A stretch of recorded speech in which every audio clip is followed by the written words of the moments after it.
everyone. So when we think of Christmas, we picture family, presents, maybe a cozy fire. But what if I told you the holiday we celebrate has this hidden history, a backstory so intense it was actually outlawed in America once? Let's dig into the surprisingly contested history of Christmas. Right. So this is the Christmas we know. It's all about peace and joy, but for centuries, it was the exact opposite. I'm talking about a full-on season of public partying, a lot of drinking, and what one minister back in the day called a pretense for drunkenness and rioting and wantonness. Yeah, it was way less Silent Night and a whole lot more chaotic 40 days. And that wild history, it led to this. And this is a wild fact. Christmas was literally banned by the Puritan settlers in New England. So how on earth does a holiday that's so central to our culture today get outlawed? Well, to figure out why they banned it, we've got to first understand what the holiday even was back then. See, the story of the Christmas ban isn't just about some stern, grumpy Puritans. It's really about where the holiday's traditions came from in the first place. And a lot of them have roots that go way, way back, long before the very first Christmas. Think about it for a second. Christmas trees, Yule logs, holly, mistletoe, all the stuff we see everywhere. Turns out, these traditions actually predate Christianity. They were pagan customs, and they weren't tied to the birth of Jesus. They were all about the changing of the seasons. Even the date itself, December 25th, wasn't picked for any reason you'd find in the Bible. Its importance actually comes from these ancient celebrations of the winter solstice, the darkest day of the year, which for them marked the rebirth of the sun. So this date built up its importance over centuries. It all started with ancient cultures just marking the winter solstice. That eventually turned into the Roman festival of Saturnalia, which was basically a week of feasting and chaos. Then, in 274 AD, Emperor Aurelian makes December 25th the official birthday of the sun god Mithras. It was only after all of that history that the Church, in the 4th century, finally picked that same date for Christmas. So why that date? Honestly, the strategy was pretty simple. If you can't beat them, join them. The early church chose December 25th on purpose to basically co-opt these super popular pagan festivals. The idea was to just absorb the pagan holidays and kind of rebrand them as Christian ones. It was a way to redirect all that festive energy towards Christ instead. And this quote from the very influential Puritan minister Increase Mather just nails their perspective. He said Christmas was, quote, nothing but a pagan festival covered with a Christian veneer. For the Puritans, that veneer wasn't some clever strategy. It was a total corruption of their faith. They believed you couldn't just purify a pagan holiday. You had to get rid of it completely. And get rid of it, they did.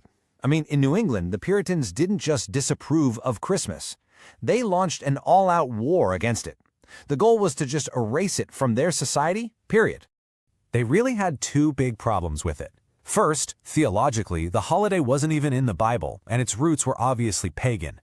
But second, on a practical level, they were just disgusted by how people celebrated it.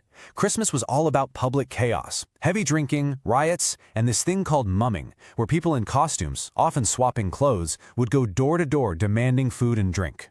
And this wasn't just, social shaming. They passed actual laws. From 1659 to 1681, you could be fined for the crime of celebrating Christmas. The Puritans were dead serious about building a society that was free from what they saw as these corrupt, man-made traditions. You can actually see this culture war playing out in everyday things, like these old almanacs. On the left, a version from 1739 shows that court is in session on December 25th. For them, it's just another workday. But on the right, from 1688, you've got an almanac maker who defiantly prints Christmas Day in all caps.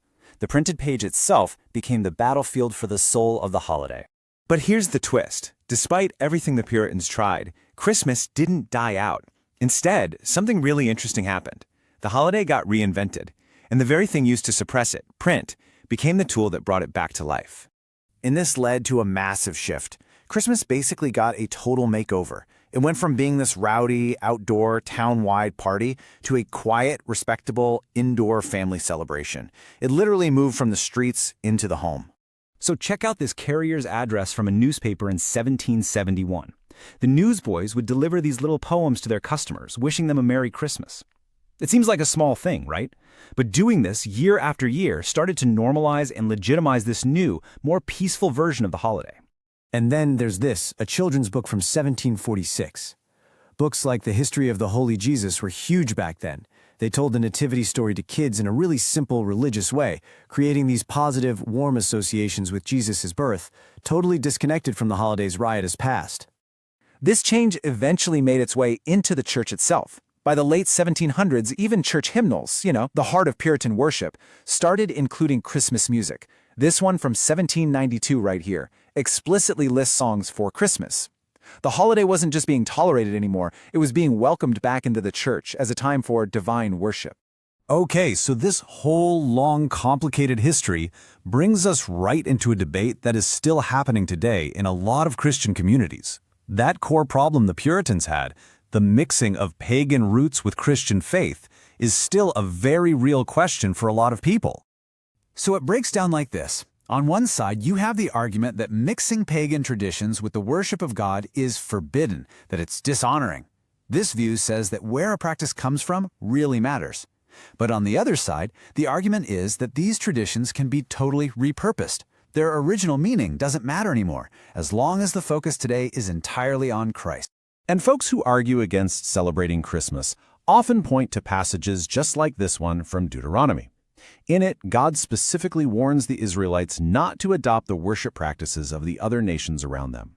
For them, this is a pretty clear command against trying to Christianize pagan customs. So, from a pagan solstice festival, to a season of total chaos, to a banned holiday, and then finally to the family celebration we know, the history of Christmas is so much more complex than we ever imagined. And it leaves us with this one big question to think about. Can a tradition, with all its tangled roots, ever really escape its own history? That's definitely something worth pondering.